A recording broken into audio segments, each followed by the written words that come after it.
Hello दोस्तों, नमस्कार। आप सभी का बहुत बहुत स्वागत है हमारे यूट्यूब चैनल कैरियर परिवार में। मैं मुकेश कुमार आप सबका बहुत बहुत स्वागत करता हूं। तो जल्दी से आ जाइए मेरे प्यारे दोस्तों और शुरू किया जाए आज का टेस्ट।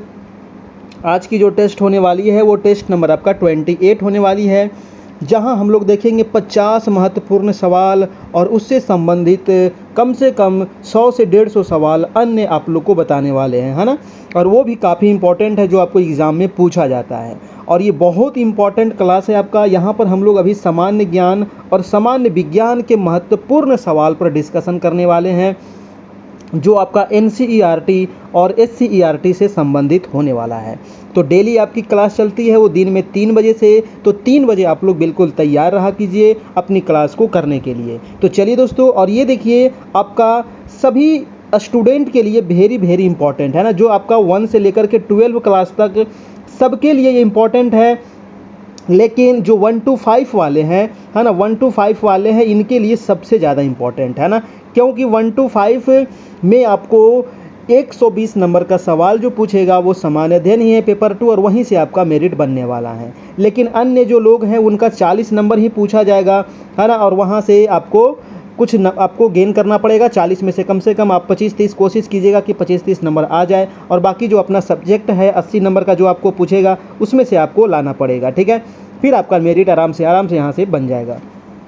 देखिए मिनिमम आप मान के चलिए ना कि जो आपका कट ऑफ जाने वाला है वो 50% से ज़्यादा कट ऑफ नहीं जाएगा, है ना। तो 50% में अगर आप आ रहा है, टेस्ट आप दे रहे होंगे, तो 50% अगर आपका आ रहा है तो मान के चलिए कि आप सेफ जोन में हैं, है ना। तो कम से कम आपको 50% लाना पड़ेगा काट छाट के, है ना, काट छाट के लाना पड़ेगा, क्योंकि यहाँ पर निगेटिव मार्किंग भी है ना। तो 120 में कम से कम 60 प्लस अगर आपका आ रहा है तो आप समझिए ठीक है, काट छाट के अगर आ जाता है 120 में से, ठीक है जी। तो चलिए शुरू करते हैं आज की क्लास। और इसका PDF नोट्स अगर आपको चाहिए दोस्तों तो आप हमारे इस नंबर पे कांटेक्ट कर सकते हैं। यहाँ पर आपको PDF नोट्स मिल जाएगा, व्हाट्सएप ग्रुप में आपको जोड़ दिया जाएगा और वहीं पर आपको सारे PDF नोट्स दिए जाते हैं। जितने भी पीछे क्लास हो गई है उसका सभी का PDF आपको मिल जाएगा, है ना।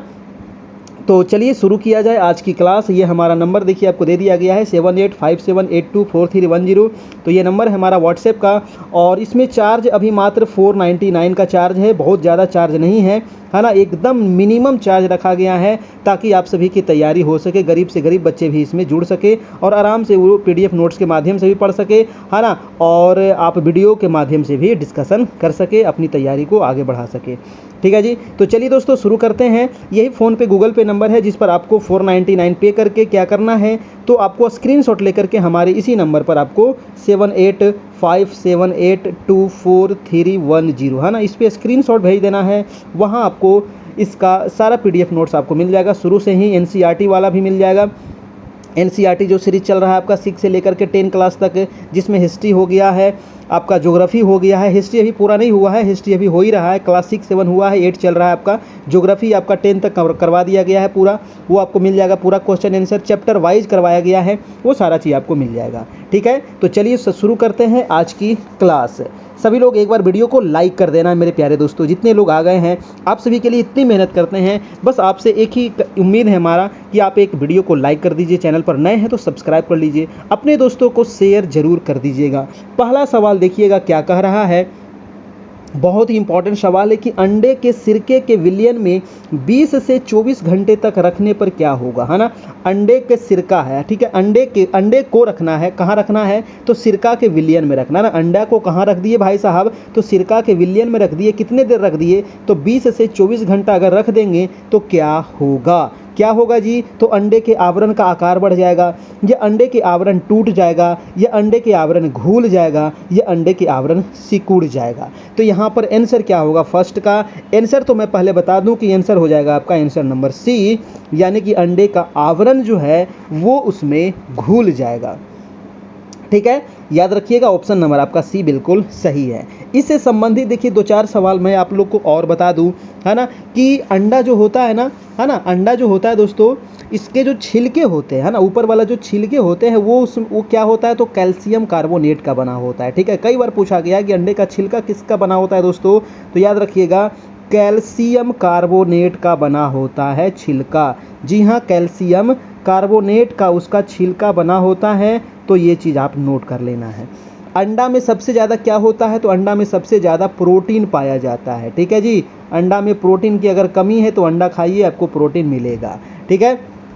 एक सवाल और पूछा जाता है कि अगर हम पानी ले लें, है ना, और पानी में अगर नमक घोल दें और उसमें अंडा डाल देंगे तो क्या अंडा तैरेगा या फिर डूब जाएगा?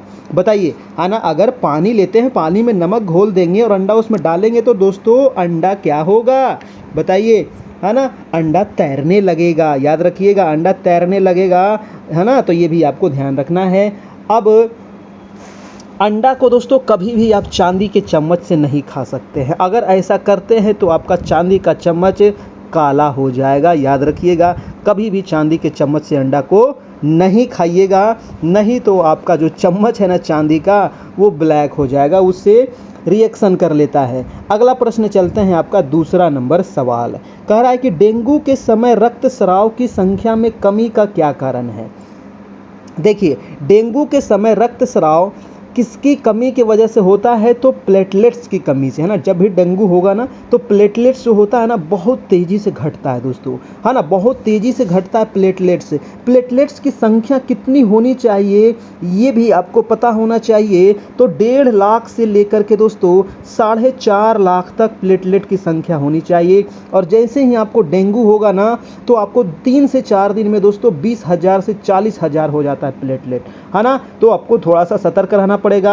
आपको प्लेटलेट बढ़ाने के लिए, है ना, बकरी का दूध होता है, चीकी आपको मार्केट में एक फल होता है ना, वो भी आप खा सकते हैं।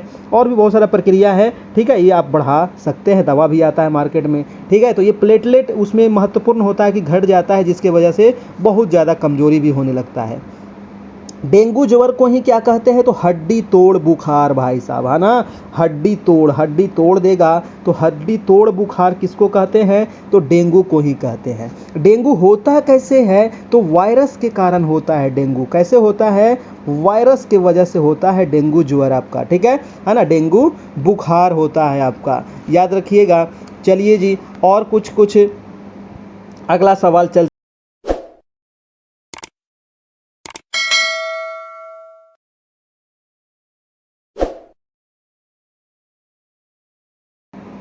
3 नंबर प्रश्न कह रहा है दोस्तों कि भारत में प्राकृतिक उत्पाद के रूप में, यहाँ भारत नहीं होगा, यहाँ पर कर लीजिएगा पालक में, है ना। यहाँ पर कर लेना है पालक आपका, ठीक है। पालक में प्राकृतिक उत्पाद के रूप में कौन सा एसिड का असामान्य रूप से उच्च प्रतिशत होता है ना पालक में? तो पालक में होता है औजेलिक अम्ल। ऑप्शन नंबर आपका डी हो जाएगा, ठीक है। थर्ड का आंसर क्या हो जाएगा जी? Answer number D. टमाटर में भी औजेलिक अम्ल होता है दोस्तों, वो भी आपको याद रखना है, ठीक है। और पालक में दोस्तों आयरन की मात्रा भी बहुत ज़्यादा होती है ना। पालक में आयरन की मात्रा भी होती है, विटामिन ए भी होता है, तो ये चीज़ आपको ध्यान रखना है। दही में लैक्टिक अम्ल होता है ना। चलिए, खाना पचाने में HCl अम्ल का उपयोग किया जाता है खाना पचाने में। अगला प्रश्न है आपका 4 नंबर, निम्न में से कौन सी आहार श्रृंखला सही है? जी हाँ, ये आहार श्रृंखला ना एक आपको क्वेश्चन जरूर पूछा जाएगा एग्जाम में, आहार श्रृंखला। देखिए, तो आहार श्रृंखला कौन सा सही है? घास को कौन खाएगा? तो घास को चूहा खाएगा, और चूहा को सांप खाएगा, और सांप को बाज खाएगा। यानी कि बी नंबर जो ऑप्शन है ये आहार श्रृंखला आपका सही है ना। अगर आप देखिएगा, अगर ऑप्शन ए से चलते हैं तो घास को खरगोश खाएगा, ठीक है। खरगोश को सांप खाएगा, सांप खा पाएगा खरगोश को? कभी नहीं खा पाएगा भाई साहब, है ना। छोटा मोटा सांप, और सांप को शेर सांप खाता है? नहीं, ये आहार श्रृंखला सही नहीं है। बी नंबर आपका ऑप्शन बिल्कुल ठीक हो जाएगा, है ना। हरे पौधे को दोस्तों भोजन का उत्पादक कहा जाता है, और उत्पादकों की खाद्य श्रृंखला में सर्वाधिक होती है, ठीक है। चलिए जी, तो यहाँ पर हो जाएगा आपका आंसर नंबर बी नंबर आपका, ठीक है। चलिए, अगला प्रश्न चल रहे हैं आपका, प्रश्न नंबर है 5 नंबर सवाल। 5 नंबर प्रश्न कह रहा है कि गोइटर की बीमारी है ना। गोइटर जो बीमारी है ये किसकी बीमारी है दोस्तों? गोइटर इसी को कहा जाता है गंठमाला, है ना। गंडमाला भी इसी को कहते हैं दोस्तों, गोइटर को। तो गंडमाला जो आपका दोस्तों बीमारी है ना, ये है आपको थायराइड ग्रंथि, है ना। थायराइड ग्रंथि की ये बीमारी है। आपका आंसर हो जाएगा ऑप्शन नंबर आपका बी बिल्कुल सही हो जाएगा, ठीक है। थायराइड ग्रंथि क्या होता है? तो इसमें इसकी आकार जो होती है वो बढ़ जाती है ना, बहुत वृद्धि हो जाता है, चलिए जी, आंसर हो गया आपका आंसर नंबर बी नंबर आपका।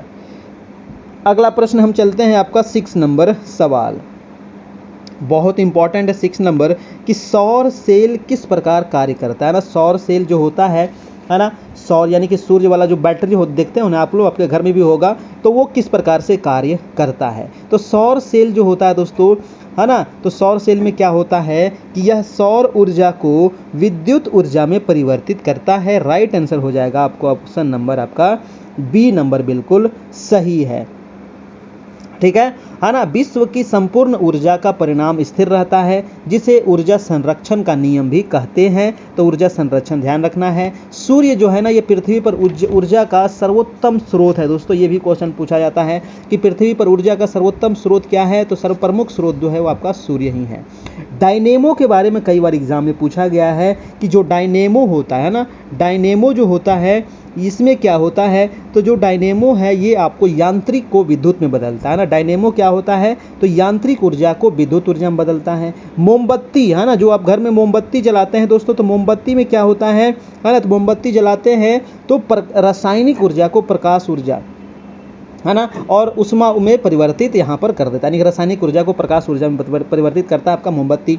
सितार जो होता है, जो बजाने वाला सितार होता है, वो यांत्रिक को दोस्तों ध्वनि में रूपांतरित करता है ना। और जो विद्युत सेल होता है वो रासायनिक ऊर्जा को विद्युत ऊर्जा में रूपांतरित करता है। तो ये भी आप यहाँ से ध्यान रखना है। अगला प्रश्न है आपका 7 नंबर, कह रहा है कि वायु की अपर्याप्त मात्रा में जीवाश्म ईंधन के दहन के फलस्वरूप कौन सी गैस निर्मित होती है। वायु की अपर्याप्त मात्रा में जीवाश्म ईंधन के दहन के फलस्वरूप दोस्तों कौन सी गैस निर्मित होती है, तो कार्बन मोनोऑक्साइड है ना। ऑप्शन नंबर आपका भाई साहब डी हो जाएगा, कार्बन मोनोऑक्साइड। कार्बन मोनोऑक्साइड जो गैस है ना दोस्तों, ये रंगहीन गैस है। कैसा गैस है, तो ये आपका रंगहीन गैस होता है और इसका अणुसूत्र क्या होता है, तो CO यानी कि कार्बन मोनोऑक्साइड होता है, ठीक है। और जैसे मोटर यान, जैसे कल कारखाना जो होता है, वहाँ से कौन सी गैस निकलती है, तो यही कार्बन मोनोऑक्साइड ही निकलती है दोस्तों। और कार्बन मोनोऑक्साइड बहुत ही जहरीली गैस है, ये श्वसन तंत्र को प्रभावित करता है, ठीक है, ध्यान रखना है। अगला प्रश्न है आपका 8 नंबर। 8 नंबर प्रश्न है कि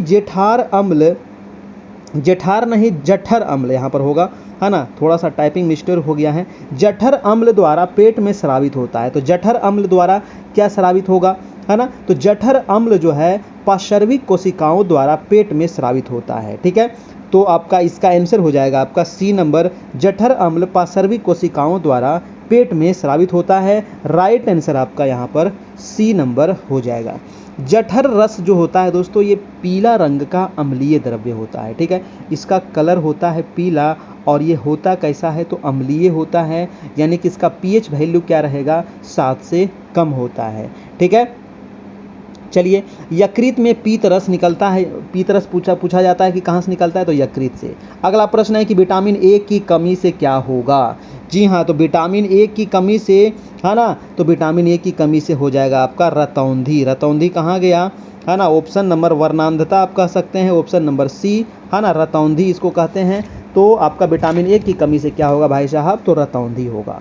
विटामिन ए की कमी से जीरोफ्थैल्मिया भी होता है ना, इसको जीरोफ्थैल्मिया भी कहते हैं। तो याद रखिएगा, विटामिन ए की कमी से और कौन सी बीमारी, जीरोफ्थैल्मिया, है ना, मैं लिख देता हूँ जीरोफ्थैल्मिया, ठीक है। जीरोफ्थैल्मिया जो होता है ये भी विटामिन ए की कमी से आपका होता है। विटामिन ए का रासायनिक नाम क्या है भाई साहब, बता दीजिए कमेंट करके, विटामिन ए का रासायनिक नाम, है ना, मैं उसके बाद बताऊंगा। गाजर में सबसे अधिक मात्रा में विटामिन मिलता है ना, विटामिन ए, है ना, किसमें, तो गाजर खाइए, जिनका भी आँख खराब है ना, विटामिन ए की कमी है तो गाजर खाइए, ठीक है। विटामिन ए और कहाँ मिलेगा दोस्तों, तो अंडा है, पनीर है, हरी सब्जी है, और मछली का जो तेल होता है ना यकृत वाला, उसमें दोस्तों प्रचुर मात्रा में होता है आपका, ठीक है। विटामिन सी जो है इसका नाम, रासायनिक नाम क्या है, तो एस्कॉर्बिक एसिड है आपका विटामिन सी का। विटामिन सी की कमी से क्या होता है, तो स्कर्वी रोग होता है, याद रखिएगा, विटामिन सी की कमी से स्कर्वी रोग होता है। विटामिन ए की कमी से रतौंधी होता है ना, याद रखिएगा। बाल का झड़ना किससे होता है, विटामिन बी की कमी से, ठीक है। चलिए जी, और विटामिन ए का रासायनिक नाम क्या हुआ, तो आप लोग बता दिए, रेटिनॉल। जी हाँ, बहुत बढ़िया, रेटिनॉल इसका होता है रासायनिक नाम, पूछा जाएगा एग्जाम में, तो याद रखिएगा। अगला प्रश्न चलते हैं आपका 10 नंबर सवाल। 10 नंबर प्रश्न है कि पृथ्वी की ऊपरी सतह भूपर्पट्टी में सबसे अधिक मात्रा में पाया जाने वाला तत्व कौन सा है?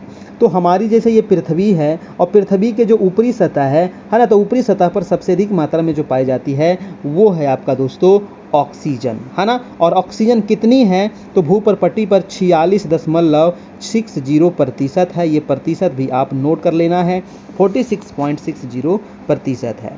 भूपर्पट्टी पर दोस्तों ऑक्सीजन के बाद किसका नंबर आता है? तो सिलिकॉन का नंबर आता है।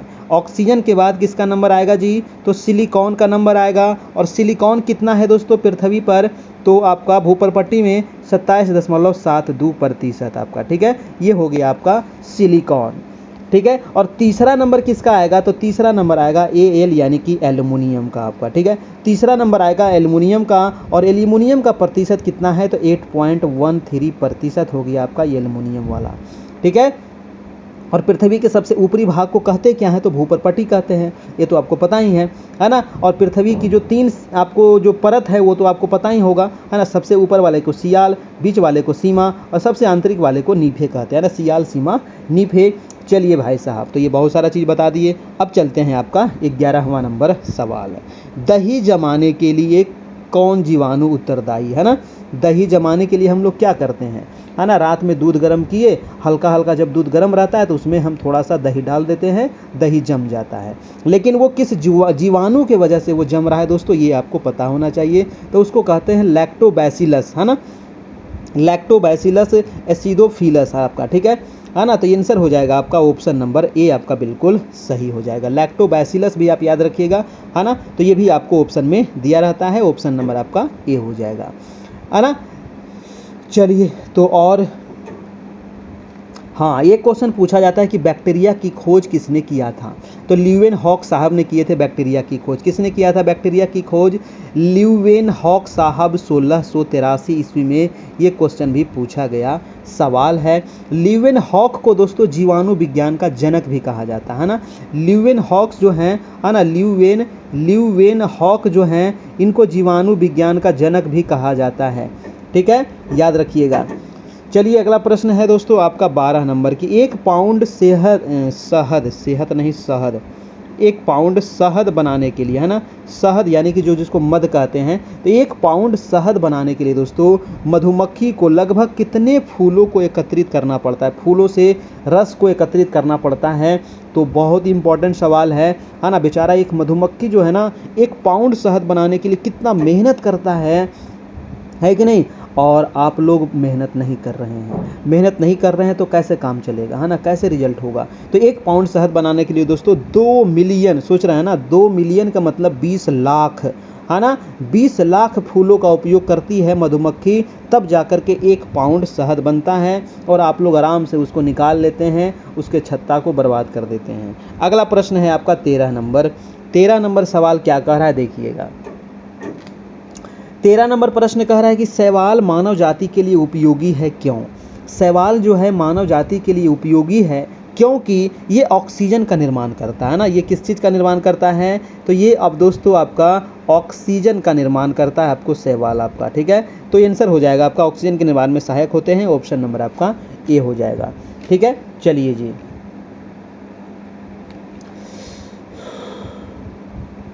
नेक्स्ट प्रश्न है दोस्तों आपका 14 नंबर। पर्यावरण की रक्षा के लिए 3 आर कौन कौन से हैं, है ना। पर्यावरण की रक्षा के लिए वो 3 आर कौन कौन से हैं? वो आर आर आर मत समझिएगा, है ना, साउथ वाला मूवी, ये साउथ वाला मूवी नहीं है। तो पर्यावरण की रक्षा के लिए जो 3 आर है ना, ये कौन सा है? तो इसको कहते हैं रिड्यूस, रिसाइकल और रीयूज, है ना। रिड्यूस, रिसाइकल और रीयूज ऑप्शन नंबर कितने में है? तो ऑप्शन नंबर हो जाएगा रिड्यूस, रिसाइकल और रीयूज। ये 3 आर जो है ये पर्यावरण के लिए बहुत ही इम्पॉर्टेंट चीज़ है।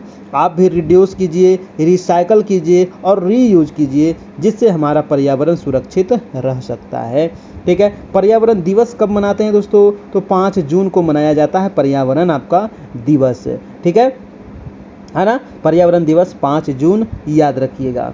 अगला प्रश्न है आपका, चलिए देखिए यहाँ पर 15 नंबर सवाल डिलीट कर दिया गया है, लगता है कुछ गड़बड़ था आपका। चलिए 16 नंबर सवाल देख लेते हैं। 16 नंबर प्रश्न कह रहा है कि स्थलीय परिस्थितिकी में हरे पेड़ पौधे सूर्य के प्रकाश की ऊर्जा का लगभग कितना प्रतिशत ग्रहण करता है? बताइए, स्थलीय परिस्थिति में हरे पेड़ पौधे जो होते हैं वो सूर्य की प्रकाश की ऊर्जा का कितना प्रतिशत प्राप्त करता है दोस्तों? तो आंसर हो जाएगा मात्र 1%, है ना, मात्र 1%। राइट आंसर हो जाएगा आपका डी नंबर। ठीक है, सूर्य क्या है? तो सूर्य इस पृथ्वी पर ऊर्जा का सर्व प्रमुख स्रोत माना जाता है सूर्य को, है ना। और सूर्य के प्रकाश की उपस्थिति में दोस्तों हरे जो पत्ते होते हैं, है ना, तो पत्ते के हरे जो भाग होता है ये क्लोरोफिल द्वारा भोजन का बनाता है आपका, है ना। वही हरा पत्ता क्या करता है? तो भोजन बनाता है आपका। ठीक है, चलिए जी नेक्स्ट प्रश्न चलते हैं। आपका प्रश्न नंबर है दोस्तों आपका 17 नंबर सवाल। 17 नंबर प्रश्न क्या कह रहा है? देखिएगा, कह रहा है कि निर्जन वन प्रांतों में उगने वाले, है ना, निर्जन वन प्रांतों में उगने वाले बिच्छू बूटी के पौधे अपनी सुरक्षा के लिए किस चीज़ का उपयोग करते हैं?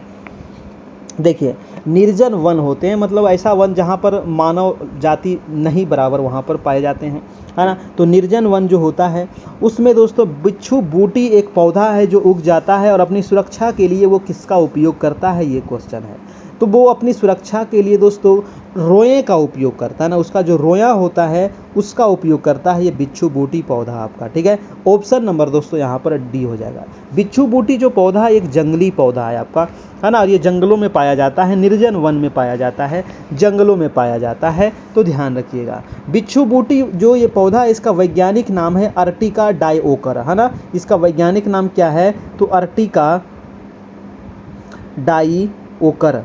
ठीक है, इसका वैज्ञानिक नाम है, ये आपको ध्यान रखना है। अगला प्रश्न चलते हैं, आपका प्रश्न नंबर है 18 नंबर। कह रहा है कि हम विद्युत चालक में विद्युत धारा की तुलना किससे कर सकते हैं? हम विद्युत चालक में दोस्तों विद्युत धारा की तुलना किससे करते हैं? तो विद्युत धारा की तुलना किससे कर सकते हैं? 4 ऑप्शन है, इसका जवाब दीजिए। तो इसका तुलना नदी में जलधारा से करेंगे, है ना, नदी में जलधारा से करेंगे। राइट आंसर आपका ऑप्शन नंबर आपका बी हो जाएगा, है ना। विद्युत धारा का एसआई मात्रक क्या होता है? कई बार पूछा गया है, तो इसका एसआई मात्रक होता है एम्पियर, है ना। विद्युत धारा का एसआई मात्रक क्या होता है भाई साहब? तो एम्पियर होता है, याद रखिएगा एम्पियर। चलिए और चलते हैं, विद्युत धारा को किससे मापा जाता है दोस्तों? तो इसको मापा जाता है अमीटर से, है ना। विद्युत धारा को किस में मापते हैं? तो अमीटर से इसको मापा जाता है, ध्यान रखना है। अगला प्रश्न है आपका 19 नंबर। टेरिलीन एक प्रकार का है ना। टेरिलीन जो है दोस्तों ये क्या है? तो टेरिलीन क्या है? पॉलिस्टर है, नायलॉन है, या फिर आपका एक्रेलिक है, या फिर रेयॉन है? तो टेरिलीन हो जाएगा दोस्तों आपका पॉलिस्टर, है ना। टेरिलीन क्या है? तो एक प्रकार का दोस्तों ये पॉलिस्टर है। ऑप्शन नंबर आपका सी बिल्कुल सही हो जाएगा आपका। नेक्स्ट प्रश्न चलते हैं, आपका 20 नंबर सवाल। 20 नंबर का जवाब दीजिएगा आप लोग।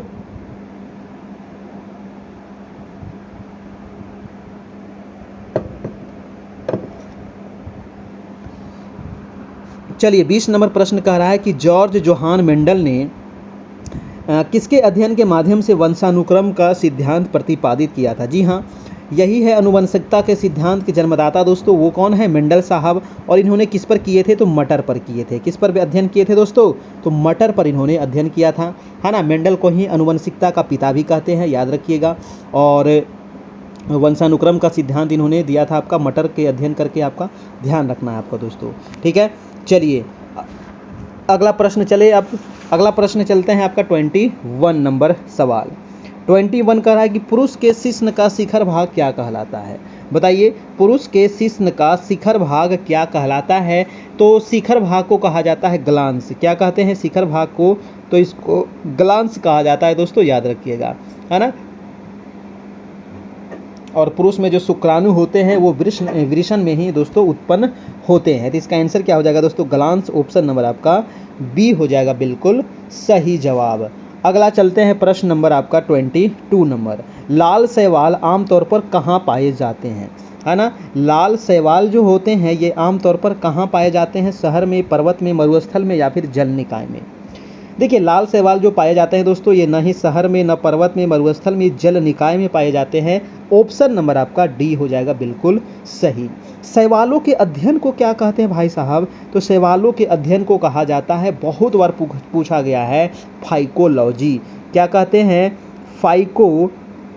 लॉजी कहा जाता है शैवालों के अध्ययन को, है ना, फाइकोलॉजी कहते हैं, है ना। चलिए जी, शैवाल में 3 प्रकार के वर्णक पाए जाते हैं। ये 3 प्रकार कौन कौन से हैं? तो एक तो हरा और लाल और भूरा होता है, ठीक है, हरा, लाल और भूरा। चलिए अगला प्रश्न देखते हैं। आपका प्रश्न नंबर है 23 नंबर। 23 नंबर प्रश्न कह रहा है कि स्वाद में खट्टे पदार्थों की प्रकृति होती है ना। जो स्वाद में खट्टे पदार्थ होते हैं इसकी प्रकृति कैसी होती है? अम्लीय है, क्षारीय है आपकी, या फिर क्षारकीय है, या फिर उदासीन है, क्या होता है?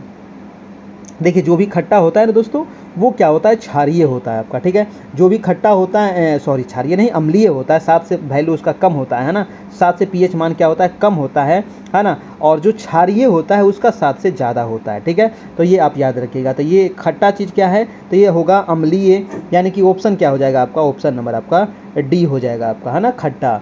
चलिए तो इसका आंसर हो गया डी, याद रखिएगा। एक क्वेश्चन पूछा जाता है कि वह पदार्थ जो स्वाद में खट्टा होता है, तो आपको बता दिए, है ना। चलिए जी, और इसमें क्या है?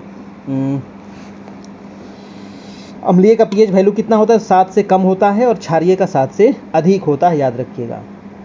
सिरका में क्या पाया जाता है दोस्तों? हाँ, तो सिरका में एसिटिक अम्ल पाया जाता है ना। सिरका में क्या पाया जाता है? एसिटिक अम्ल। नेक्स्ट प्रश्न है आपका 24 नंबर। 24 नंबर सवाल कर रहा है कि किसी क्षेत्र की जैव विविधता के बेहतर मापक है आपका। किसी क्षेत्र की जैव विविधता का बेहतर मापक क्या हो सकता है ना। तो ऑप्शन है वहाँ पाए जाने वाले जानवरों की संख्या। जानवरों की संख्या से जैव विविधता पता चलेगा? नहीं, है ना। तो जैव विविधता पता चलेगा वहाँ पाए जाने वाले प्रजातियों की संख्या। जी हाँ, प्रजातियों से ही पता चलेगा कि कितनी प्रजाति है, विविधता कितनी है। तो राइट आंसर हो जाएगा आपका 24 का बी नंबर आपका, है ना। यानी कि किसी क्षेत्र में जैव विविधता की बेहतर मापक है वहाँ पाए जाने वाली प्रजातियों की संख्या, ठीक है। चलिए भाई साहब, तो आंसर हो गया आपका ऑप्शन नंबर बी हो गया। जैव विविधता दिवस कब मनाते हैं जी? जैव विविधता दिवस कब मनाते हैं? छाप दीजिए कमेंट बॉक्स में।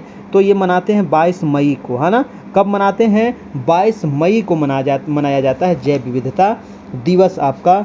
चलते हैं अगले सवाल की ओर। 25 नंबर। 25 है कि एक यंत्र जिसका उपयोग परिपथ में विद्युत धारा को मापने के लिए किया जाता है क्या कहलाता है? तो ये एक यंत्र है जो विद्युत धारा को मापने के लिए, उसको क्या कहते हैं दोस्तों? तो विद्युत धारा किस में मापा जाता है? अमीटर में, है ना। एमीटर हो जाएगा आपका, है ना। एमीटर आपका विद्युत धारा का मापक हो जाएगा, ठीक है। चलिए, तो एमीटर को जो दो परिपथ में किस क्रम में जोड़ा जाता है? श्रेणी क्रम में जोड़ा जाता है। ये भी क्वेश्चन कई बार पूछा गया है ना। एमीटर को परिपथ में जो जोड़ा जाता है ये किस क्रम में जोड़ते हैं? तो श्रेणी क्रम में जोड़ते हैं। विद्युत धारा क्या है दोस्तों? तो एक अदिश राशि है जिसका एसआई मात्रक क्या होता है? तो एम्पियर होता है ना। और ये सदिश अदिश भी आप याद रखिएगा। तो विद्युत धारा एक अदिश राशि है। चलिए, विशिष्ट प्रतिरोध का एसआई मात्रक क्या होता है? तो ओम मीटर होता है विशिष्ट प्रतिरोध का आपका। नेक्स्ट प्रश्न है आपका 26 नंबर। और वीडियो अच्छा लग रहा हो तो प्लीज़ दोस्तों सभी लोग एक लाइक ज़रूर कर दीजिएगा, है ना। जितने लोग चैनल पर जुड़े हैं सभी लोग एक बार लाइक कर दीजिएगा, और चैनल पर नए हैं अभी तक सब्सक्राइब नहीं किए हैं तो प्लीज़ सब्सक्राइब भी कर ले। और इसका PDF नोट्स के लिए आप हमें कांटेक्ट कर सकते हैं 78 57 82 43 10 पर आपका, ठीक है। आपको इस नंबर पे आपको PDF नोट्स आपको प्राप्त होगा। ये हमारा व्हाट्सएप नंबर है, तो ये आप ध्यान में रखना है। प्रश्न है आपका कि मनुष्य में आमतौर पर कायिक गुणसूत्र के जोड़ों की संख्या कितनी होती है? बताइए। मनुष्य में देखिए, आपको अगर पूछे कि टोटल गुणसूत्र कितने होते हैं, तो टोटल होते हैं आपको 23 जोड़ा होता है ना। टोटल जो होता है 23 जोड़ा होता है ना। लेकिन कायिक गुणसूत्र जो होता है ये 22 होगा आपका। कायिक गुणसूत्र आपका 22 होगा। ऑप्शन नंबर आपका बी हो जाएगा आपका यहाँ पर बिल्कुल सही, है ना। 23 हो जाएगा दोस्तों। 23 जोड़ा यानी कि 23 दूनी 46 होता है आपका। ऑप्शन नंबर आपका बी हो जाएगा। चलिए, देखिए 23 जोड़ी तो टोटल होता है आपका ना। 23 जोड़ी में जो 22 जोड़ी होता है ना, 22 जोड़ी होता है वो समान होता है ना। नर और मादा में जो 22 होता है वो आपका समान होता है। लेकिन जो 23वां जो जोड़ी होता है ना, जो 23वां गुणसूत्र होता है वो अलग अलग होता है। मादा में जो होता है दोस्तों गुणसूत्र वो होता है आपका XX, और जो नर में होता है वो XY होता है, ध्यान रखना है। टोटल गुणसूत्र की संख्या कितनी? 23 जोड़ी, यानी कि 23 दूनी 46 हो जाएगा आपका, है ना। 23 दूनी 46 हो जाता है। ठीक है। चलिए भाई साहब अगला प्रश्न चलते हैं, आपका प्रश्न नंबर है 47 नंबर। कह रहा है कि परिस्थितियों के निर्माण में शामिल होते हैं। परिस्थितियों के निर्माण में क्या शामिल होते हैं? तो परिस्थितियों के निर्माण में जीवित जीव और भौतिक कारक दोनों शामिल होते हैं। राइट आंसर क्या हो जाएगा आपका? सी नंबर हो जाएगा आपका परिस्थितियों के निर्माण में। पारिस्थितिकी तंत्र का शब्द का प्रयोग जो सबसे पहले किया गया था वो किसने किया था? तो एजी टांसले ने किया था ना। पारिस्थितिकी तंत्र का सबसे पहले प्रयोग एजी टांसले के द्वारा किया गया था, ध्यान रखिएगा। चलिए अगला प्रश्न है आपका प्रश्न नंबर 28 नंबर। 28 नंबर सवाल कह रहा है कि सभी सजीव जीवों को व्हिटेकर द्वारा प्रस्तावित प्रणाली के तहत कितने समूह में वर्गीकृत किया जाता है? तो व्हिटेकर महोदय के द्वारा दोस्तों सभी सजीव जीवों को है ना कितने श्रेणियों में यहाँ पर वर्गीकृत किया गया है? देखिए तो सभी सजीव जीवों को व्हिटेकर के द्वारा दोस्तों ये आपका प्रस्तावित प्रणाली के तहत 5 समूहों में वर्गीकृत किया गया है। ऑप्शन नंबर हो जाएगा आपका डी नंबर, ठीक है। और ये कब किया गया था? तो 1969 में, है ना। 1996 नहीं, 1969 हो जाएगा आपका। ऑप्शन नंबर डी नंबर आपका बिल्कुल सही हो जाएगा। 1969 में, 96 यहाँ पर उल्टा लिखा गया था 6 है ना, यहाँ पर 1969 हो जाएगा, इसको सही कर लीजिएगा। चलिए जीवों के आधुनिक वर्गीकरण का जनक किसको कहते हैं? तो कैरोलस लीनियस को कहा जाता है जीवों के आधुनिक वर्गीकरण का जनक। द्विनाम पद्धति के जनक कौन है भाई साहब? है ना, तो द्विनाम पद्धति के जनक कौन है जी? ये भी नोट कर लीजिएगा। तो ये है आपको कैरोलस लीनियस, है ना, कैरोलस लीनियस है द्विनाम पद्धति के जनक। नेक्स्ट प्रश्न है कि गैसों और द्रवों का सामान्य नाम क्या है? गैसों और द्रवों का सामान्य नाम जो है वो द्रव्य है ना। द्रव्य यानी कि तरल हो जाएगा आपका। ऑप्शन नंबर ए हो जाएगा, ठीक है, तरल हो जाएगा। द्रवों का आयतन निश्चित होता है परंतु इसका आकार निश्चित नहीं होता है ना। आपको पता है कि द्रव्य का आयतन तो निश्चित है लेकिन इसका आकार निश्चित नहीं है कि ये कैसा होगा, ठीक है ना। चलिए भाई साहब, और गैस जो होता है, गैस का ना तो निश्चित आयतन होता है और न ही निश्चित आकार होता है। नेक्स्ट प्रश्न चलते हैं आपका 30 नंबर। शुक्र का वायुमंडल किस अम्ल से बना है ना। जो शुक्र ग्रह है इसका जो वायुमंडल है ये किस अम्ल से बना है ये बताइएगा, है ना। तो किस अम्ल से बना है? ये हो जाएगा सल्फ्यूरिक अम्ल। जी हाँ, बहुत इंपॉर्टेंट है। शुक्र का वायुमंडल सल्फ्यूरिक अम्ल से बना है। सल्फ्यूरिक अम्ल का रासायनिक सूत्र क्या होता है जी? तो H2SO4, है ना। H2SO4 सल्फ्यूरिक अम्ल का रासायनिक सूत्र होता है। और सल्फ्यूरिक अम्ल को दोस्तों ऑयल ऑफ विट्रियोल भी कहते हैं, ठीक है। सल्फ्यूरिक अम्ल को ऑयल ऑफ विट्रियोल भी कहा जाता है। HCl को म्यूटेरिक अम्ल कहते हैं, है ना। HCl जो है इसको क्या कहते हैं? तो म्यूटेरिक अम्ल इसको कहा जाता है। चलिए अगला प्रश्न है आपका 31 नंबर। ध्वनि प्रदूषण किस चीज़ में मापा जाता है? तो ध्वनि मापते हैं डेसिबल में, है ना। किस में मापते हैं ध्वनि? तो ध्वनि को मापा जाता है दोस्तों डेसिबल में। और नेक्स्ट प्रश्न है, और विद्युत धारा किस में मापते हैं? तो विद्युत धारा एम्पियर में मापते हैं। आप याद रखिएगा, विद्युत धारा एम्पियर हो जाएगा। कार्य और ऊर्जा की इकाई क्या है दोस्तों? तो कार्य और ऊर्जा, है ना। कार्य और ऊर्जा ये दोनों की इकाई क्या होता है? तो जूल होता है, ये भी याद रखिएगा। और ओम जो होता है ये किसका होता है? तो प्रतिरोध का मात्रक क्या होता है? ओम होता है ना। प्रतिरोध का मात्रक क्या होता है? तो ओम होता है। चलिए नेक्स्ट प्रश्न है आपका प्रश्न नंबर 32 नंबर। कह रहा है कि द्रव्यमान और भार के बारे में निम्नलिखित में से क्या सही है? बताइए द्रव्यमान और भार के बारे में कौन सा सही है? द्रव्यमान दोस्तों क्या है? तो द्रव्यमान एक अदिश राशि है, ठीक है। द्रव्यमान एक अदिश राशि है और भार क्या है? तो एक सदिश राशि है। तो द्रव्यमान एक अदिश है, भार एक सदिश है। ऑप्शन नंबर आपका डी बिल्कुल सही हो जाएगा। द्रव्यमान मतलब किसी वस्तु में पदार्थ की मात्रा होती है, उसी को द्रव्यमान कहते हैं, ठीक है। चलिए तो अगला प्रश्न हम चलते हैं, है ना। अगला प्रश्न है आपका प्रश्न नंबर 33 नंबर। निम्नलिखित में से कौन सा पादप जगत में संबंधित नहीं है? पादप जगत से संबंधित नहीं है ना। पादप जगत यानी कि पेड़ पौधे से संबंधित नहीं है। तो पेड़ तो हो जाएगा, झाड़ी भी हो जाएगा, झाड़ भी हो जाएगा, फफूद हो जाएगा, नहीं हो जाएगा, है ना। फफूद दोस्तों इससे संबंधित नहीं होगा। ऑप्शन नंबर आपका बी हो जाएगा, है ना। पेड़ है, झाड़ी है, झाड़ है ना, ये सभी पादप जगत के आते हैं। फफूद क्या है? तो फफूद एक कवक है ना। ये क्या है? तो ये कवक हो जाएगा, ठीक है, कवक हो जाएगा आपका। हाँ, तो कवक के अध्ययन को क्या कहते हैं बताइए? तो कवक के अध्ययन को कहते हैं माइकोलॉजी। क्या कहते हैं? माइकोलॉजी कहते हैं, है ना। लॉजी कहा जाता है आपको कवक के अध्ययन को। ये भी क्वेश्चन कितने बार पूछा गया है। चलिए जी, अगला प्रश्न है आपका प्रश्न नंबर 34 नंबर कि मैलाकाइट किसका अयस्क है। बहुत बहुत इंपॉर्टेंट सवाल है। मैलाकाइट अयस्क जो है दोस्तों ये कॉपर का अयस्क है। किसका अयस्क है? कॉपर का अयस्क है, यानी कि तांबा, है ना। कॉपर मतलब तांबा, है ना, तो ये तांबा का अयस्क है मैलाकाइट, है ना। चलिए, और देखिए कॉपर के और भी बहुत सारे अयस्क हैं, जैसे कि आपको चेल्कोपाइराइट है, चेल्कोकाइट है, एजुराइट है, क्यूपराइट है, ठीक है, ये आप ध्यान रखिएगा। अगला प्रश्न है आपका प्रश्न नंबर 35 नंबर कि रक्त का इनमें से कौन सा घटक ऑक्सीजन का परिवहन करता है। बताइए, रक्त का इनमें से कौन सा जो घटक है ये ऑक्सीजन का परिवहन करता है? आरबीसी, डब्ल्यूबीसी, या फिर प्लेटलेट, या फिर प्लाज्मा। तो आंसर हो जाएगा आरबीसी, है ना। आरबीसी क्या है? तो आरबीसी घटक रक्त में O2 का परिवहन करता है दोस्तों, यानी कि ऑक्सीजन का ये परिवहन करता है। देखिए, लाल रक्त जो कोशिका है इसको दोस्तों एरिथ्रोसाइट्स भी कहा जाता है, ये भी आपको ध्यान रखना है ना। लाल रक्त कोशिकाओं में हीमोग्लोबिन एक महत्वपूर्ण प्रोटीन होता है, ये भी आपको पूछा जाता है ना, हीमोग्लोबिन, ठीक है। और फेफड़े से ऑक्सीजन को शरीर के सभी घटकों तक कौन पहुंचाता है? तो वो आपको आरबीसी ही पहुंचाता है, लाल रक्त कण ही पहुंचाता है दोस्तों, ठीक है।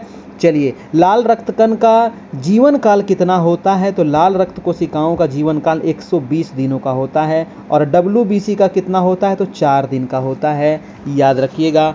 अगला प्रश्न है आपका प्रश्न नंबर है दोस्तों आपका 36 नंबर है कि ऑप्थेल्मोलॉजिस्ट, है ना, ऑप्थेल्मोलॉजिस्ट, ऑप्थेल्मोलॉजिस्ट, है ना, ये सब इतना वर्ड कि लिखने में भी बहुत ज़्यादा दिक्कत होता है। ऑप्थेल्मोलॉजिस्ट, है ना, ऑप्थेल्मो, ठीक है, ऑप्थेल्मोलॉजिस्ट जो है दोस्तों ये इसका उपचार करता है। जी हाँ, ऑप्थेल्मोलॉजिस्ट जो होता है, जो डॉक्टर होते हैं ऑप्थेल्मोलॉजिस्ट, ये किस चीज़ का उपचार करते हैं? तो ये आँखों का उपचार करते हैं भाई साहब, है ना। यानी कि आँखों से संबंधित बीमारी जो होता है वो ऑप्थेल्मोलॉजिस्ट वाले चेक करते हैं, याद रखिएगा। त्वचा का इलाज कौन करते हैं? जी, त्वचा का इलाज, अगर त्वचा से संबंधित अगर आपको बीमारी होगा तो आप कहाँ जाइएगा? किस डॉक्टर के पास जाइएगा? तो किस डॉक्टर के पास जाइएगा? त्वचा वाले, है ना, तो त्वचा वाले जाइएगा डर्मेटोलॉजिस्ट, है ना। किसके पास? डर्मेटोलॉजिस्ट। अगर हड्डी से संबंधित बीमारी है ना, हड्डी यानी कि अस्थि से संबंधित है, तो ऑर्थोपेडिशियन के पास आप जाइएगा, है ना, ऑर्थोपेडिक या फिर ऑर्थोपेडिशियन के पास आप जाइएगा। अगर आँख का इलाज कराना है तो ऑप्थेल्मोलॉजिस्ट के पास जाना है आपका, ठीक है, ऑप्थेल्मोलॉजिस्ट के पास जाना है आँख के इलाज के लिए। अगर यकृत का इलाज करवाना है तो कहाँ जाइएगा? किस डॉक्टर के पास? तो यकृत का इलाज कराना है तो आपको कहाँ जाइएगा? हिपेटोलॉजिस्ट के पास जाइएगा, है ना, हिपेटोलॉजिस्ट। मनुष्य की हड्डियाँ जो होती है दोस्तों ये किससे बनी होती है? तो कैल्शियम फॉस्फेट की बनी होती है, याद रखिएगा। अगला सवाल है भाई साहब 37 नंबर कि कौन सा रोग विषाणु जनित रोग है ना। विषाणु से कौन होता है? विषाणु माने वायरस, तो खसरा कैसे होता है? तो वायरस से होता है ना। आंसर हो जाएगा आपका बी नंबर, ठीक है। खसरा कैसे होता है? वायरस से देखिए और भी बहुत सारा बीमारी होता है जो एग्जाम में पूछा जाएगा, जैसे एड्स, है ना, एड्स भी होता है दोस्तों आपको वायरस से ही, है ना, यानी कि विषाणु से ही। पोलियो, है ना, तो पोलियो जो मारता है बच्चों को ये भी किससे होता है? तो ये भी वायरस की वजह से होता है। डेंगू ज्वर, जी हाँ दोस्तों, तो डेंगू ज्वर जो हो रहा है ये किससे हो रहा है? तो डेंगू ज्वर भी होता है आपको वायरस से। खसरा मैंने अभी बता दिया वायरस से। गलसुआ एक बीमारी है गलसुआ, तो गलसुआ भी किससे होगा जी? तो ये भी होगा विषाणु यानी कि वायरस से होगा, है ना। और ये किस वायरस से होता है ये भी कभी कभी पूछ लेता है। तो जो महत्वपूर्ण है जैसे कि HIV से आपका एड्स हो गया। HIV वायरस का नाम है HIV, और वो उससे विषाणु कौन सा है? तो आपका एड्स विषाणु की वजह से होता है आपका। चलिए अगला प्रश्न हम चलते हैं आपका 38 नंबर प्रश्न है कि हवा से कांच के ब्रिज में प्रवेश करने वाली प्रकाश किरणें किस प्रकार झुकेगी? हवा से कांच के ब्रिज में प्रवेश करने वाली प्रकाश की जो किरणें हैं ये किस प्रकार से झुकेगी? अभिलंब की ओर, अभिलंब के सदिश, अभिलंब से दूर, या फिर आपका दोस्तों ऑप्शन है अभिलंब से लगभग 90 डिग्री पर। तो इसका राइट आंसर क्या हो जाएगा? अभिलंब की ओर झुकेगी। ऑप्शन नंबर आपका बिल्कुल ए सही आंसर हो जाएगा, ठीक। ठीक है। आपतन कोण हमेशा परावर्तन कोण के बराबर होता है। अगला है 39 नंबर सवाल, कह रहा है कि पीतल के बारे में बताना है दोस्तों। पीतल के बारे में कौन सा कथन यहाँ पर सही है? पीतल के बारे में, पीतल दोस्तों जो ये किससे मिलकर के बनता है? तो कॉपर और जस्ता से मिलकर के बनता है ना, तांबा और जस्ता, है ना। पीतल जो बनता है तो पीतल दोस्तों कॉपर, याद रखिएगा, प्लस जस्ता, है ना, कॉपर प्लस जस्ता से मिलकर के बन रहा है आपका पीतल, ठीक है ना। और कांसा किससे बनता है? तो इसका आंसर क्या हो जाएगा? तो आंसर हो जाएगा यह कॉपर और जस्ता का मिश्र धातु है ना। तो ध्यान रखिएगा, ये हो गया पीतल, आपका ऑप्शन नंबर सी। कांसा किससे बनता है बताइएगा कमेंट करके। कांसा, तो कांसा बनता है दोस्तों आपका कॉपर और टीन से, कॉपर और टीन से, है ना। सब में कॉपर रहेगा, कॉपर सब में रहेगा, तांबा सब में रहेगा आपका। गन मेटल पूछा जाता है, गन मेटल जो होता है ये किससे बनता है? तो गन मेटल नोट कर लेना है, कॉपर, जिंक और टीन, है ना। अभी बताएं कि कॉपर सब में रहेगा, है ना, कॉपर, टीन और जिंक से मिलके बनता है गन मेटल। जर्मन सिल्वर दोस्तों पूछा जाता है, जर्मन सिल्वर किससे बनता है? जर्मन सिल्वर किससे बनता है? तो कॉपर, जिंक और निकेल, है ना। जर्मन सिल्वर कॉपर, जिंक और निकेल। रोल गोल्ड जो महिलाएं पहनती है, रोल गोल्ड, है ना, जो रोल गोल्ड का जो गहना होता है, तो रोल गोल्ड जो होता है दोस्तों ये किस चीज़ से बनता है? तो रोल गोल्ड में तो कॉपर होवे करेगा, और कॉपर के अलावे एल्युमिनियम इसमें मिला दीजिएगा, है ना। कॉपर के अलावे एल्युमिनियम रहेगा आपका रोल गोल्ड में, ठीक है, और लगेगा एकदम सोना पहन ले हैं, ठीक है ना। सबको बुड़बक बनाते रहते हैं। अगला प्रश्न है आपका 40 नंबर। 40 नंबर सवाल क्या कह रहा है देखिएगा भाई साहब, कह रहा है कि निम्नलिखित में से ऐसे दो जानवर को बताइए, है ना, जिसका दांत हमेशा बढ़ते रहता है। ये दांत बढ़ते रहता है बेचारा का, सबसे ज़्यादा तकलीफ इसको होता होगा, है कि नहीं। और दांत बढ़ने के वजह से ही आपके घरों में इतना ज़्यादा ये उत्पात मचाता है। और वो जानवर कौन सा होगा? तो वो कौन सा? छिपकली तो होगा नहीं, है ना, छिपकली तो होगा नहीं, सांप भी नहीं होगा, चूहा और गिलहरी। चूहा और गिलहरी का जो आगे वाला दांत होता है ना, ये बेचारे का हमेशा ज़िंदगी भर बढ़ते रहता है। और यही कारण है कि हमेशा कुछ न कुछ हमेशा खुटखुटाते रहता है, काटते रहता है ना। चाहे वो लकड़ी हो, काठ हो, आपका किताब हो, कुछ को भी दोस्तों ये कतर के धर देगा पकड़ के। क्यों? क्योंकि बेचारे का आगे वाला दांत जो बढ़ रहा है, नहीं काटेगा तो मर जाएगा अपने से वो, है ना, इसीलिए वो काटते रहता है, याद रखिएगा, ठीक है जी। चलते हैं अगला प्रश्न। और चूहा एक स्तनधारी प्राणी है, ध्यान रखिएगा। भारत में सबसे व्यापक रूप से पाए जाने वाली मृदा, तो सबसे अधिक मात्रा में मृदा कौन सी है, यानी कि मिट्टी कौन सी पाई जाती है भारत में? तो वो मिट्टी है आपकी जलोढ़ मिट्टी, है ना। कौन सी मिट्टी? जलोढ़ मिट्टी है, सबसे ज़्यादा मात्रा में पाई जाती है भारत में आपका। बिहार में तो 90% क्षेत्र पे जलोढ़े मिट्टी है आपका, है ना। बिहार में भी जलोढ़ मिट्टी है। और जलोढ़ मिट्टी को ही आप दोमट मिट्टी या कछारी मिट्टी भी कह सकते हैं, ठीक है। दोमट, ये जो जलोढ़ मिट्टी है इसका निर्माण कैसे होता है दोस्तों? तो नदी के द्वारा लाई गई जो मिट्टी है ना, उसी से जलोढ़ मिट्टी का निर्माण होता है, ठीक है। जलोढ़ मिट्टी में किसकी बहुलता होती है, ये क्वेश्चन पूछा जाता है। मैंने कई बार बताया हूँ कि इसमें पोटास की बहुलता होती है ना।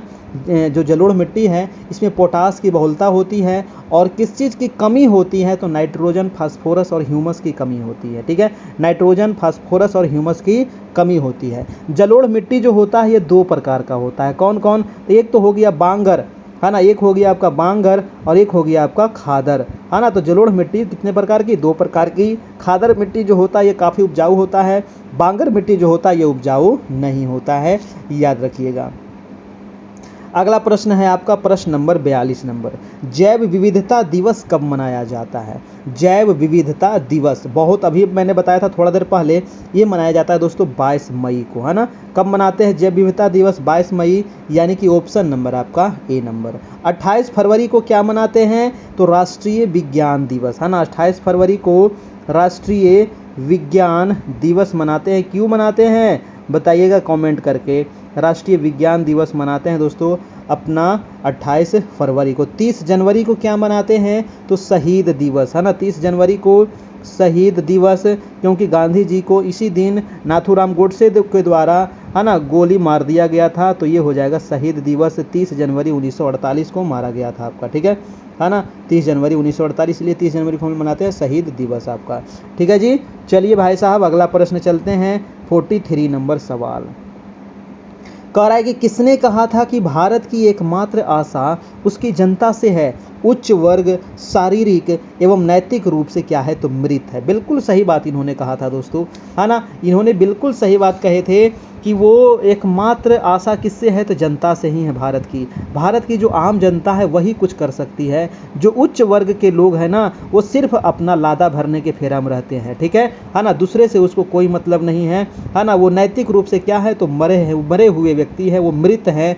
और ये कहा था किसने तो स्वामी विवेकानंद ने, है ना। ये किसने कहा था? स्वामी विवेकानंद के द्वारा ये कहा गया था। याद रखिएगा, स्वामी विवेकानंद जी के द्वारा कहा गया था।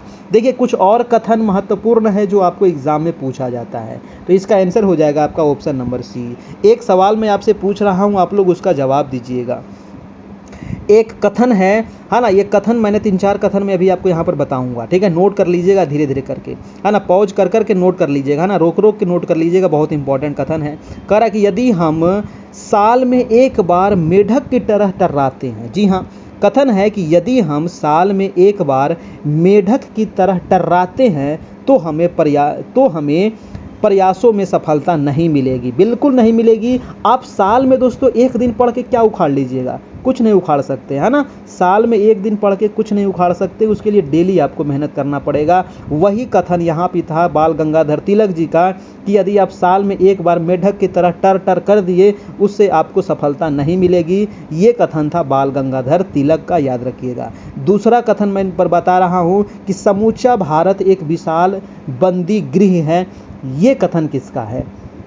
समूचा भारत एक विशाल बंदी गृह है, ये कथन है आपको चित्तरंजन दास का। जी हाँ, किनका है? चित्तरंजन दास जी का ये कथन है, याद रखिएगा। एक कथन और है कि मैं स्वभाव से ही समाजवादी हूँ, मैं स्वभाव से ही समाजवादी हूँ। यह कथन पंडित जवाहरलाल नेहरू का है, ये भी कथन आप याद रखिएगा। एक कथन और है कि भारत का विभाजन मेरे लाशों पर होगा, जब तक मैं जीवित रहूंगा तब तक भारत का विभाजन नहीं होने दूंगा। ये कथन किसका था? तो ये कथन था महात्मा गांधी का, है ना, महात्मा गांधी का। और एक कथन और है कि कांग्रेस का अधिवेशन 3 दिन का तमाशा है। जी हाँ, ये बहुत इंपॉर्टेंट कथन है कि कांग्रेस का जो ये अधिवेशन हुआ था, है ना, आप अधिवेशन इतना रटते हैं ना, तो अधिवेशन जो है वो 3 दिन का तमाशा है। ये कथन किसका है? तो अश्विनी कुमार दत्त का है ये कथन, ठीक है। तो ये 4-5 कथन मैंने आपको बता दिया, ध्यान रखिएगा। कथन आपको एक आधू को जरूर पूछेगा एग्जाम में। प्रश्न है एक निम्नलिखित में से किस लोक नृत्य का संबंध असम राज्य से नहीं है ना। लोक नृत्य भी आपको पूछा जाता है दोस्तों। तो बिहू तो असम से है, चोगली भी असम से है, नट पूजा भी असम में होता है आपका।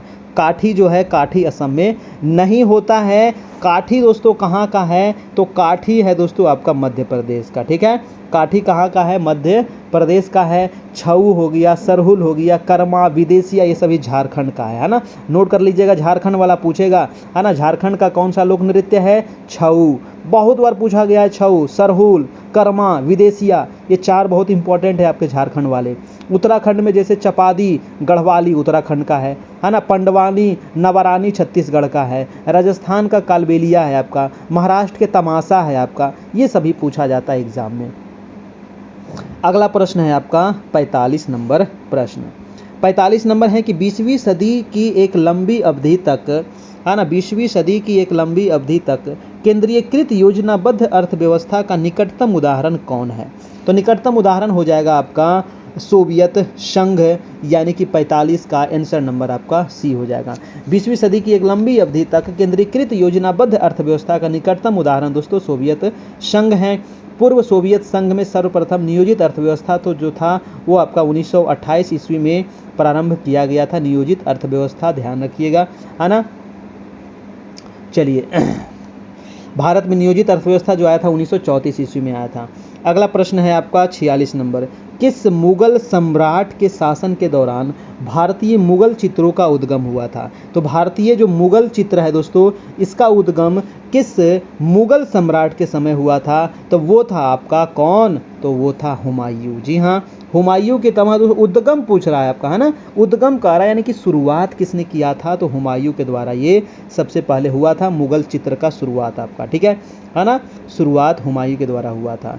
चित्रकला विभाग की स्थापना किसने किया था? जी हाँ, तो चित्रकला विभाग की स्थापना किया गया था आपके अकबर महोदय के द्वारा आपका, ठीक है, अकबर के द्वारा किया गया था।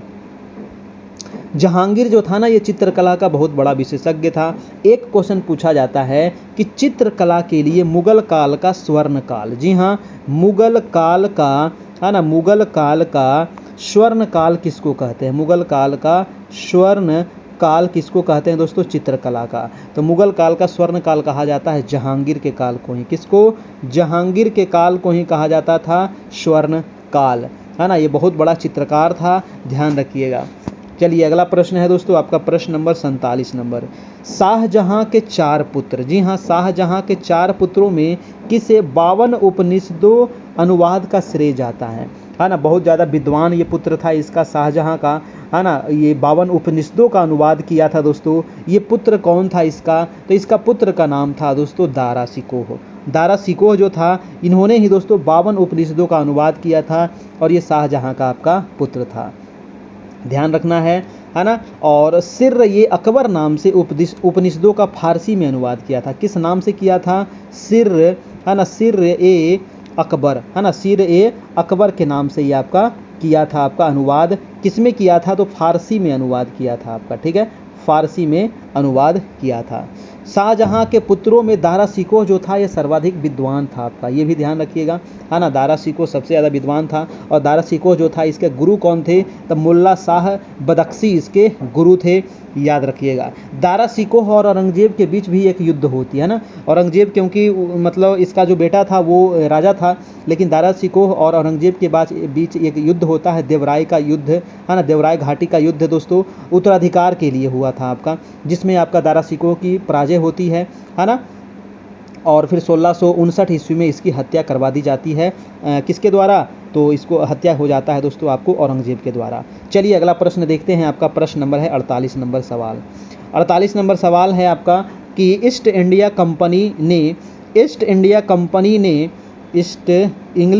कंपनी ने जहांगीर के शासनकाल में भारत में पहला कारखाना कहाँ स्थापित किया था? बहुत इंपॉर्टेंट सवाल है। तो अंग्रेज जो था दोस्तों, जहांगीर के शासनकाल में भारत में पहला कारखाना जो खोला था, ये कहाँ पर खोला था? तो ये खोला था आपको सूरत में। जी हाँ, कहाँ खोला था? तो सूरत में खोला था दोस्तों, है ना, पहला कारखाना। और ये कब खोला था? तो 1608 ईस्वी में, है ना। अंग्रेजों ने प्रथम व्यापारिक कोठी यानी कि फैक्ट्री सूरत में खोला था आपका, याद रखिएगा। और दक्षिण भारत में कब खोला था? अगर पूछा जाए कि दक्षिण भारत में अंग्रेजों ने अपना कारखाना कब खोला था, तो 1611 ईस्वी मसूलीपट्टनम में, है ना, मसूलीपट्टनम में दक्षिण भारत में प्रथम कारखाना मसूलीपट्टनम में खोला था 1611 ईस्वी में। नेक्स्ट प्रश्न चलते हैं दोस्तों, आपका प्रश्न नंबर है 49 नंबर की। लोकसभा के लिए कितना कोरम होना चाहिए? वेरी वेरी इंपॉर्टेंट सवाल है। देखिए, कोरम मतलब इसी को गणपूर्ति भी कहते हैं, है ना, यानी कि लोकसभा में जितने सदस्य हैं उसमें कितने लोग अगर उपस्थित हैं वहाँ पर लोकसभा में, तभी वो सदन चल सकता है। तो 1/10, है ना, यानी कि लोकसभा में सदस्यों की संख्या कितनी है? तो 545 है।